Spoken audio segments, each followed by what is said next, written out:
दोस्तों, आप सबका स्वागत है हमारे यूट्यूब चैनल ईज़ माई डाउट में। और आपके लिए हम बहुत सारे नॉलेज वीडियो लेकर आते हैं। तो आज का आपका हमारा जो नॉलेज वीडियो है वह है टॉपिक वन नेशन। और जैसे कि आप जानते हैं, हमारा देश, उसमें सारे जो नागरिक हैं उन सब के लिए आधार कार्ड जो है कंपलसरी है। ऐसे ही बच्चों के जो भविष्य है उसके लिए एक सुनहरी स्कीम लॉन्च की गई है। भारत में जितने भी स्टूडेंट्स हैं, छात्र हैं, उन सब के लिए one nation one student ID,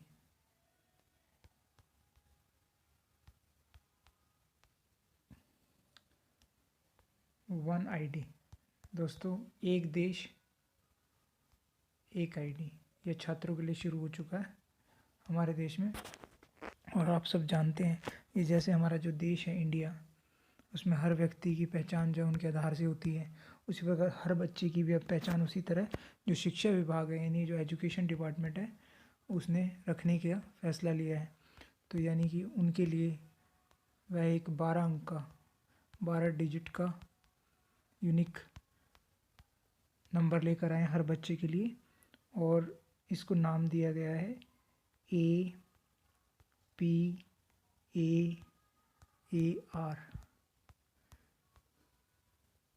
अपार। ठीक है दोस्तों, ये नाम दिया गया है। और इससे क्या होगा, अब पारदर्शिता, यानी कि जो स्टूडेंट्स हैं उनकी,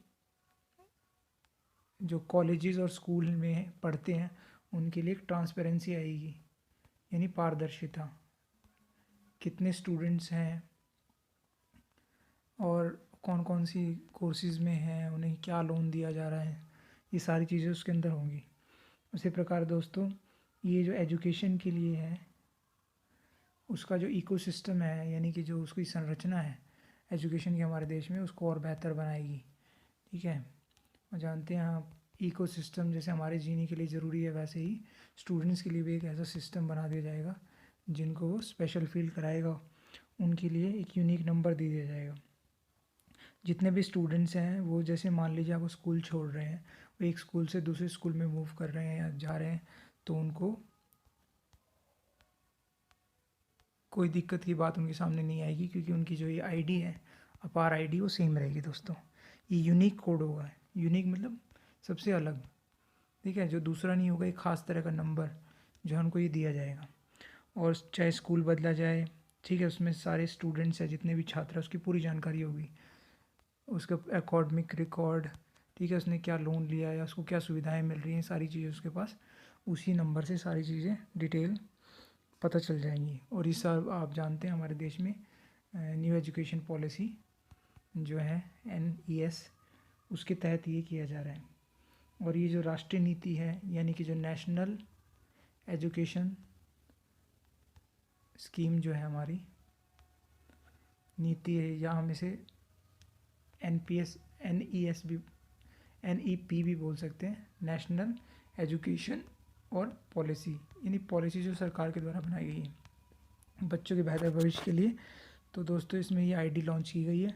साथ ही साथ हम आपको बताना चाहते हैं कि ये जो अपार है, इसकी फुल फॉर्म हम कैसे लिख सकते हैं।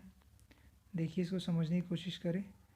पहले APAAR, बारी बारी से बात करते हैं। सबसे पहले हम बात करते हैं ए। जो ए है वो है ऑटोमेटेड, और फिर है पी है परमानेंट, फिर है दोस्तों ए एकेडमिक, और फिर है अकाउंट, और आर है रजिस्ट्री। तो जितने भी कॉलेज हैं या यूनिवर्सिटी हैं, उन सब के एकेडमिक,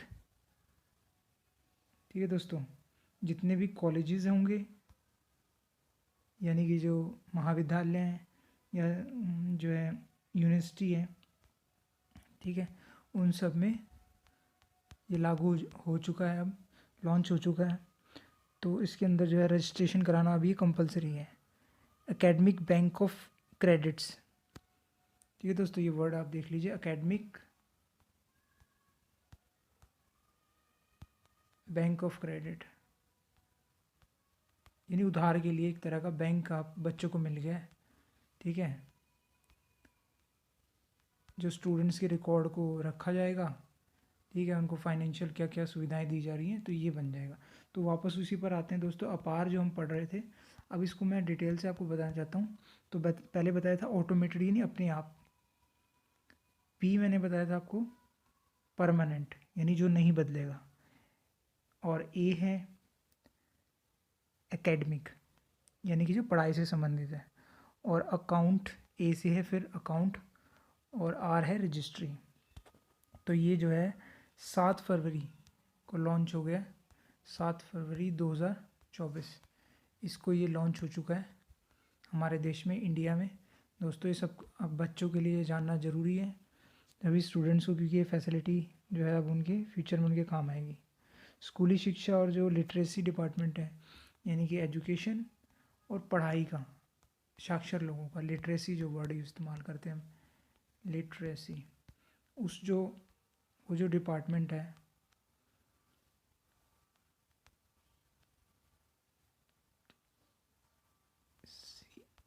ठीक है दोस्तों। तो यानी कि साक्षर लोग, पढ़े लिखे लोगों के लिए, उसके हिसाब से जो स्टूडेंट्स हैं उनको एक आईडी कार्ड दिया जाएगा सभी स्टूडेंट्स को, ठीक है। और उसके आधार, उसको फिर आईडी कार्ड को हम लोग लिंक कर देंगे, ये जो अथॉरिटी है उसको लिंक कर देंगे सभी बच्चों के आधार कार्ड से,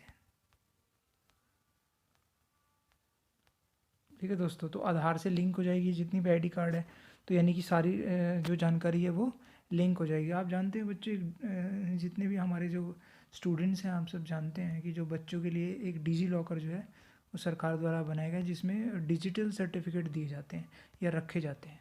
तो उसके साथ भी ये जुड़ा होगा, जिससे कि बच्चे की भी जितने भी जो डॉक्यूमेंट्स हैं उनको मिलेंगे पढ़ाई से संबंधित, वो उससे जुड़े होंगे।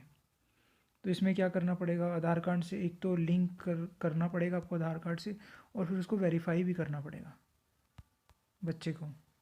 वेरीफाई करने के लिए उसको परमिशन लेटर लेना पड़ेगा, और जो कि अगर वो कम उम्र के हैं तो परमिशन लेटर यानी ये जो सहमति पत्र कहते हैं, वो उनके माता पिता से, पेरेंट्स से लेना पड़ेगा। और अगर वो बड़े हैं ज़्यादा उम्र के 18 साल से, तो फिर वो खुद ही एक सर्टिफिकेट दे सकते हैं। तो यानी कि उस पर साइन होंगे, सर्टिफिकेट साइन होने पर ही जो है उनकी ये जो आईडी है फिर वो लिंक हो पाएगी आधार के साथ, ठीक है दोस्तों। तो आधार के साथ वो लिंक हो जाएगी, तो वो परमानेंट उनको ये फैसिलिटी मिलेगी। अब इसमें कुछ जो मेन बातें जो मैं बताना चाहूँगा कि स्टूडेंट्स का एक तो ये क्या है, एक तरह का अकाउंट होगा बच्चों के लिए, ठीक है। जो स्टूडेंट्स हैं उनके लिए एक अकाउंट होगा, और ये स्टूडेंट का अकाउंट होने के बाद एक स्पेशल जैसे आईडी बन जाएगी, और उसकी कुछ ऑपरेटिंग प्रोसीजर यानी कि कुछ नियम है या रूल्स को फिर उनको फॉलो करना पड़ेगा, जिसके हिसाब से उनको आगे जो है ये जो अकाउंट है उनका चलता रहेगा, एकेडमिक अकाउंट। तो उनका एक तरह का ये एकेडमिक अकाउंट बन जाएगा, और फिर वो अगर और ज़्यादा पढ़ना चाहेंगे, जैसे आप जानते हैं पढ़ाई करते हैं, तो अगर आप 10th और 12th कर लेते हैं, उसके बाद फिर आपको ग्रेजुएशन का मौका मिलता है। तो ग्रेजुएशन करने पर आपको एक डिग्री मिलती है। तो दोस्तों 12वीं के बाद वो डिग्री 3 साल, 12वीं के बाद या 4 साल की हो सकती है, ठीक है। तो उस हिसाब से आपको फिर एक डिग्री मिलती है, और उस डिग्री मिलने के बाद आप हो जाते हैं ग्रेजुएट। लेकिन आप, कई बच्चे उसके बाद भी पढ़ाई करते हैं, जैसे आपने बीकॉम कर ली, तो बीकॉम 3 साल की 10th के बाद, 12th के बाद, तो यानी कि आप हो गए फिर 12th से बीएससी होल्डर, ठीक है। तो यानी आप हो गए ग्रेजुएट। लेकिन आपने अगर एमएससी करी, जो कि होती है बीएससी के बाद, तो वो 2 साल की, तो इसी प्रकार आप फिर हो गए, ये जो एमएससी करने के बाद आप हो गए पोस्ट ग्रेजुएट, यानी कि आपने और भी ज़्यादा पढ़ाई कर ली। तो उसी प्रकार जब अगर आप और एजुकेशन में जाएंगे, ऊपर एजुकेशन में, तो आपको फ़ायदा होगा, हायर एजुकेशन इसे कहते हैं, और ज़्यादा पढ़ाई के लिए आपको बेनिफिट होंगे, हायर यानी ऊँची पढ़ाई के लिए। तो आपको क्या दिया जाएगा, क्रेडिट, ठीक है। यानी कि आपको लोन या कोई किसी टाइप की फैसिलिटी अगर प्रोवाइड की जाएगी, तो ये डॉक्यूमेंट्स जो है आपको अलग से फिर कोई डॉक्यूमेंट्स जो है उसकी ज़रूरत नहीं पड़ेगी, आपको बस इस आईडी की ज़रूरत पड़ेगी। तो फिर कोई डॉक्यूमेंट्स की ज़रूरत नहीं पड़ेगी, ओनली आपको फिर आईडी चाहिएगा, और वो जो आईडी है वो आपका जो है अपार नाम दिया गया अपार आईडी, वो बच्चे की होगी, उससे ही उसको सारी सुविधाएं मिल जाएंगी, तो आपको फैसिलिटी बढ़ जाएगी। उसके बाद हर स्टूडेंट की डाटा का जो रिकॉर्ड है वो रखा जाएगा। एक तरह का ये वर्चुअल यानी कि एक नकली, क्योंकि ऑनलाइन जो चीज़ें होती है वो वर्चुअली होती हैं, यानी कि एक नकली एक स्टोरेज डाटा है, स्टोर बन जाएगा, स्टोर हाउस, ठीक है, जिसके अंदर बन जाएगा, जिसके अंदर बच्चों की सारी जो डिटेल है वो रखी जाएगी। इसके अंदर डाटा का रिकॉर्ड होगा, जितनी भी चीज़ें हैं वो आपकी उसके अंदर लिखी जाएंगी, आपकी डिटेल, आपका किस कॉलेज से आपने किया, लिविंग सर्टिफिकेट। तो यानी कि हर स्कीम जो भी बैंक ऑफ क्रेडिट जो है ये आपको मिलेगी, इसमें अलग अलग जो सरकारी स्कीम्स होंगी, ठीक है, उसको उसके अंदर रिकॉर्ड कर दिया जाएगा। और आपका इसका जितनी भी रजिस्ट्रेशन अपने आप होता जाएगा, आप स्कीम लेते जाएंगे और आप रजिस्टर होते रहेंगे, आपको सुविधाएं मिलती रहेंगी, ठीक है, आपको किसी भी टाइप की कोई दिक्कत नहीं आएगी। फिर उसी प्रकार जो है, जो ये कोई भी स्टूडेंट मान लीजिए बीच में वो स्टडी जो है डिसकंटिन्यू कर देता है या पढ़ाई छोड़ देता है, ठीक है, अगर आप स्टडी छोड़ देंगे तो फिर क्या होगा, अब ये नई नीति के हिसाब से आपको कुछ ना कुछ मिलेगा। जैसे उदाहरण के लिए आप 3 साल की मान लीजिए आप ग्रेजुएशन कर रहे हैं, जैसे मैंने आपको बताया, तो फर्स्ट ईयर में आपको क्या मिलेगा, सेकंड में अगर पढ़ाई छोड़ देते हैं और 3 साल बाद आप पढ़ाई ख़त्म करते हैं तो क्या मिलेगा, तो फर्स्ट पीरियड में तो आपको एक सर्टिफिकेट मिलेगा, ठीक है दोस्तों, ये सर्टिफिकेट मिल जाएगा। उसके बाद अगर आप सेकेंड ईयर में अगर पढ़ाई छोड़ते हैं तो आपको एक मिलेगा डिप्लोमा, तो सेकेंड ईयर में मिलेगा आपको डिप्लोमा, ठीक है, यानी कि आपको कुछ ना कुछ मिलेगा, इसका ये फ़ायदा हो जाएगा। और ऐसे ही तीसरा, वरना बच्चे बच्चे पढ़ाई छोड़ जाते हैं तो उनकी पिछली एजुकेशन रह जाती है, जैसे बीएससी बीच में छोड़ेंगे तो उनके पास सिर्फ 12th रह जाएगी एजुकेशन, तो अब 3rd साल पूरा कर देंगे तो उनको डिग्री मिलेगी, तो ये बेनिफिट हो जाएगा, 3 साल का कोर्स पूरा करने में उनको डिग्री मिल जाएगी। तो ये क्या है, अपार एक तरह का कमर्शियल बैंक है ये, ठीक है, जो पैसे से संबंधित है उनको बच्चों को क्रेडिट या लोन देने के लिए, और फिर ये कमर्शियल एक्टिविटी करता है, ऐसा बैंक है। तो आप जानते हैं बैंक के कुछ कस्टमर होते हैं, तो यहाँ पर जो कस्टमर होंगे वो क्या होंगे, बच्चे, यानी बच्चे कस्टमर के रूप में आएंगे, ठीक है, जो बच्चे हैं।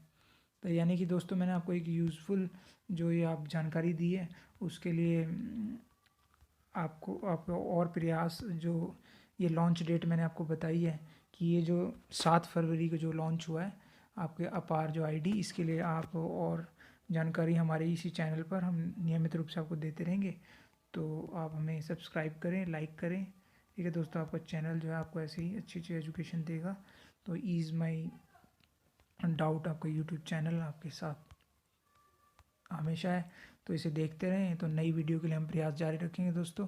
तो अब के लिए फ़िलहाल इस वीडियो से आपको जो है आगे बढ़ना चाहते हैं और नई वीडियो लेकर आएंगे, तो इसके लिए हमारा साथ दें, लाइक करें, सब्सक्राइब करें, फिर मिलते